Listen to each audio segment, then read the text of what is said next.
Good morning students. We are describe the topics है conductance and conductors.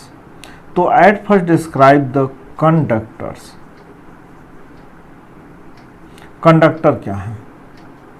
Conductors means है to pass the current which substance pass the current, यानी वह substance जो electricity pass करता है या current का फ्लो होता है, दिस इज कॉल्ड कंडक्टर्स, उसे हम कंडक्टर कहते हैं।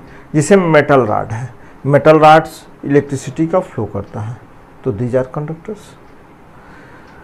साल्ट सोल्यूशन जितने भी होते हैं, these are pass the electricity, these are called conductors. यानी conductors are two types, metallic conductors,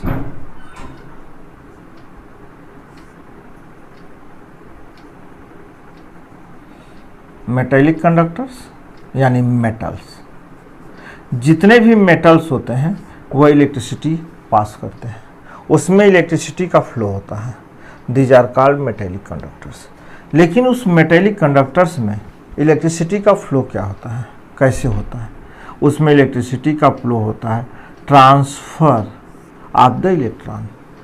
जब इलेक्ट्रॉन का ट्रांसफर होता है, यानी इलेक्ट्रॉन वन प्लेस से अनदर प्लेस मूव करते हैं, तो these are pass the current या इलेक्ट्रिसिटी, तब उसमें इलेक्ट्रिसिटी पास करती है, तो यह कहलाता है मेटेलिक कंडक्टर्स। सेकंड क्या है?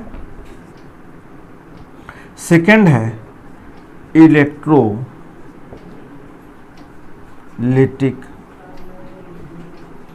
कंडक्टर्स। इलेक्ट्रोलिटिक कंडक्टर मीन्स जिसमें इलेक्ट्रिसिटी का फ्लो हो। तो इलेक्ट्रोलाइट्स, जितने भी इलेक्ट्रोलाइट्स होते हैं, अब हमें बातें आती है कि हम इलेक्ट्रोलाइट किसे कहते हैं। इलेक्ट्रोलाइट्स मीन्स जितने भी साल्ट सॉल्यूशन हो, जो भी साल्ट का सॉल्यूशन होगा, दीज आर कॉल्ड इलेक्ट्रोलाइट्स, यानी कि उसमें आयंस प्रेजेंट होते हैं। इसमें इलेक्ट्रिसिटी कैसे फ्लो करती है? मूवमेंट ऑफ द आयंस या transfer of the ions, movement of ions, ion का फ्लो होता है। आयन वन प्लेस से अनदर प्लेस मूव करते हैं, तो these are pass the current. अब इसमें क्या होता है, कोई भी अगर इलेक्ट्रोलिटिक सॉल्यूशन देते हैं, उसमें हम टू इलेक्ट्रोड से डिप करते हैं, एक होता है कैथोड और सेकंड इलेक्ट्रोड होता है एनोड। जब हम डिप करते हैं और इलेक्ट्रिसिटी का फ्लो करते हैं, तो कैथोड पर रिडक्शन एंड एनोड पर ऑक्सीडेशन होता है। तो एनोड जो होता है ऑक्सीडेशन होता है, इलेक्ट्रॉन का लॉस करता है, पॉजिटिव आयंस होते हैं। अब इसमें क्या होता है, cations and anions. Cation means होता है पॉजिटिव डिस्चार्ज, एनायंस मीन्स होता है negative discharge. Cations are move into the cathodes and anions are move into anodes, यानी कैटायन कैथोड की तरफ और एनायंस एनोड की तरफ मूव करते हैं, और इस प्रकार से इलेक्ट्रिसिटी का फ्लो होता है। तो these are called electrolytic conductors. एक टॉपिक्स है distinction between the metallic conductors and electrolytic conductors. Metallic conductors and electrolytic conductors. जैसे फर्स्ट पॉइंट, डिस्टिंक्शन बिटवीन या difference between the metallic conductors and electrolytic conductors. Difference between metallic conductors and electrolytic conductors. Metallic conductor और second है electrolytic conductors. यानी metallic conductors and electrolytic conductors क्या है? जैसे metallic conductors first part होता है, इसमें मेटल होता है और इसमें इलेक्ट्रिसिटी का फ्लो जो होता है transfer by the electrons. Electrolytic conductors में इस आयन का ट्रांसफर होता है, आयन और इसमें इलेक्ट्रॉन। यह पहला डिस्टिंक्शन है। सेकेंड पॉइंट होता है कि जो मेटेलिक कंडक्टर्स होता है उसमें नो केमिकल चेंज होता, उसमें कोई केमिकल चेंज नहीं होता है। जो मेटल्स हम लिए रहते हैं वो मेटल सेम एज लाइक उसी तरह से पड़ा रहता है, उसमें कोई केमिकल चेंज नहीं होता है। लेकिन इलेक्ट्रोलाइटिक कंडक्टर्स में क्या होता है, केमिकल चेंज होता है। और केमिकल चेंज जो होता है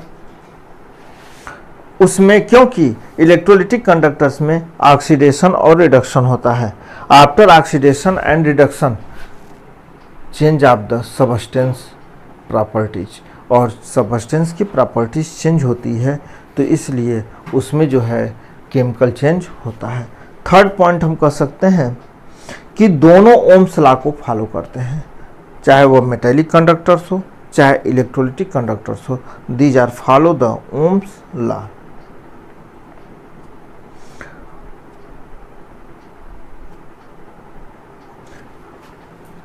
जो फोर्थ पॉइंट है, इंपॉर्टेंट पॉइंट है, रेजिस्टेंस।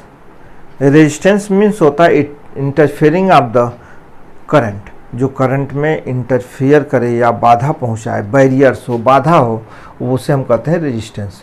तो increase the temperature, metallic conductors में अगर हम टेम्परेचर उसका इंक्रीज होता है तो रेजिस्टेंस आर इंक्रीजेज, बट जब टेम्परेचर इंक्रीज करता है इलेक्ट्रोलाइटिक कंडक्टर्स में तो रेजिस्टेंस आर डिक्रीजेज, और उसका रेजिस्टेंस डिक्रीज करता है। नेक्स्ट पॉइंट है कि metallic conductors do not follow the Faraday law. Metallic conductors Faraday law को फॉलो नहीं करता है, जबकि इलेक्ट्रोलाइटिक कंडक्टर्स फैराडे लॉ को फॉलो करता है। तो यह था कंडक्टर्स और metallic conductors and electrolytic conductors. अब है कंडक्टेंस क्या होता है। Next topic is the conductance.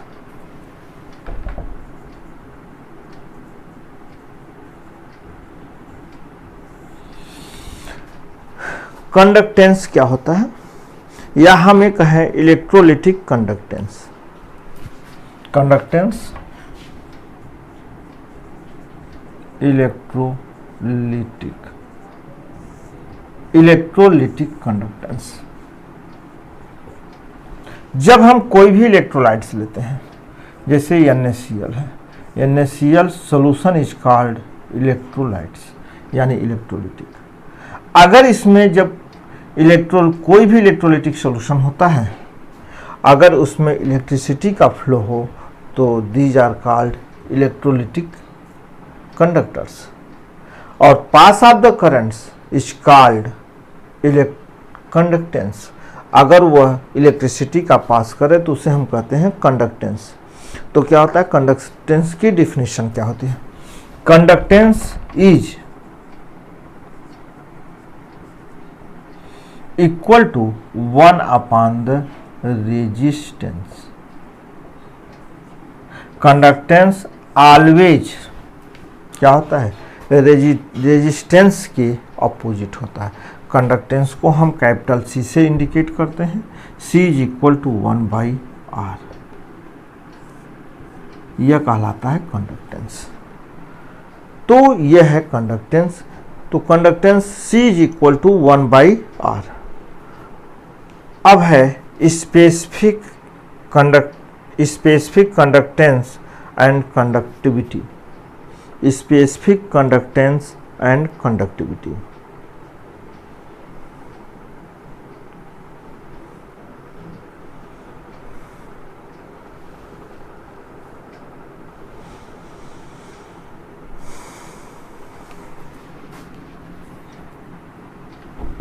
तो यह हो गया C is equal to 1/R।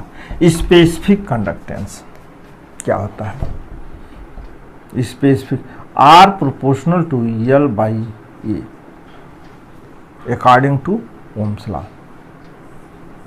यह लॉ है कि जब भी होता है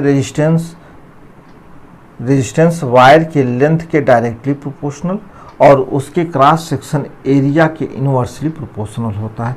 तो R प्रोपोर्शनल L/A या R equal to rho into L/E। Rho is the specific resistance, या उसको हम कहते हैं रेजिस्टिविटी। ठीक, तो C is equal to 1/r,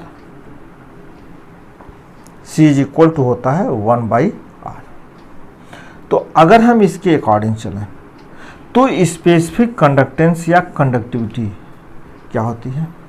specific conductance या कंडक्टिविटी होती है, इसमें हम उसको कप्पा से इंडिकेट करते हैं। कप्पा इज इक्वल टू 1/रो। कप्पा जो है स्पेसिफिक रेजिस्टेंस या रेजिस्टिविटी के इनवर्सली होता है, इनवर्स होता है, यानी कप्पा इज इक्वल टू 1/रो। तो होता क्या है कि अब इसमें R is equal to rho L/A, तो हम इसको यहाँ पे कह सकते हैं L इज इक्वल टू, अगर यूनिट हो 1 मीटर या 1 सेंटीमीटर, और A जो है मान लीजिए 1 सेंटीमीटर, क्रॉस सेक्शन की एरिया क्या हो 1 सेंटीमीटर स्क्वायर हो, तो R is directly equal to rho, यानी जो रेजिस्टेंस होगा उसके रेजिस्टिविटी के इक्वल होगा। तो ठीक इसी तरह से है, कप्पा इज इक्वल टू 1/रो, तो kappa is equal to rho is equal to क्या होगा? C is equal to 1/r। तो यहां पे हम लिख सकते हैं, ये हो जाएगा rho is equal to R into E/L। तो कप्पा इज इक्वल टू 1/रो है, तो R इंटू A/L, या हम लिख सकते हैं kappa is equal to L/A into R into L/A। L/A is equal to electrolytic solution में this is called cell constant. हम उसे क्या कह सकते हैं? सेल कांस्टेंट कहते हैं। तो kappa is equal to C is equal to 1/r या R इक्वल टू 1/C। तो हम लिख सकते हैं kappa is equal to 1/C into L/A, यानी यह एक फार्मूला हुआ। इस पे जो है हम कोई न्यूमेरिकल सॉल्व कर सकते हैं।